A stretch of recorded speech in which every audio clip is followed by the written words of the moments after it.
അടിസ്ഥാന സൗകര്യങ്ങളില്ലാതെ വിയർപ്പുമുട്ടി Wayanad Meenangadi police station. ജില്ലയിൽ തന്നെ ഏറ്റവും കുറഞ്ഞ സ്ഥലത്ത് സ്ഥിതി ചെയ്യുന്ന പോലീസ് സ്റ്റേഷനും ഇതുതന്നെയാണ്.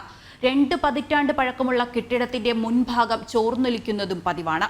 അതേസമയം ആവശ്യത്തിന് സൗകര്യമുള്ള സ്ഥലത്തേക്ക് സ്റ്റേഷന്റെ പ്രവർത്തനം മാറ്റണമെന്നാണ് ജനങ്ങളുടെ ആവശ്യം. 1988 പ്രവർത്തനം ആരംഭിച്ച പോലീസ് സ്റ്റേഷൻ 2004 ഈ കെട്ടിടത്തിലേക്ക് മാറുന്നത്. വെറും 8 സെന്റ് ഭൂമിയിൽ സ്ഥിതി ചെയ്യുന്ന പോലീസ് സ്റ്റേഷൻ നിലവിൽ സ്ഥലപരിമിതിയിൽ ബുദ്ധിമുട്ടുകയാണ്. അതോടൊപ്പം 20 വർഷം പഴക്കമുള്ള കെട്ടിടം ചോർന്നൊലിക്കുന്നത് പതിവാണ്. അപകടത്തിൽപ്പെടുന്ന വാഹനങ്ങളും പോലീസ് പിടിച്ചെടുക്കുന്ന വാഹനങ്ങളും ഉൾപ്പെടെ റോഡിൽ നിർത്തിയിടേണ്ട ഗതികേടിലാണ്. റോഡിലെ വാഹനങ്ങൾ ജനങ്ങൾക്ക് വലിയ ബുദ്ധിമുട്ടാണ് സൃഷ്ടിക്കുന്നത്. 51 പേരാണ് ഈ സ്റ്റേഷനിൽ നിലവിലുള്ളത്.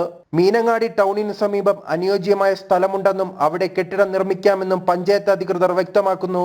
അതേസമയം ആവശ്യത്തിന് സൗകര്യമുള്ള സ്ഥലത്തേക്ക് സ്റ്റേഷൻ പ്രവർത്തനം മാറ്റണമെന്നാണ് ജനങ്ങളുടെ ആവശ്യം.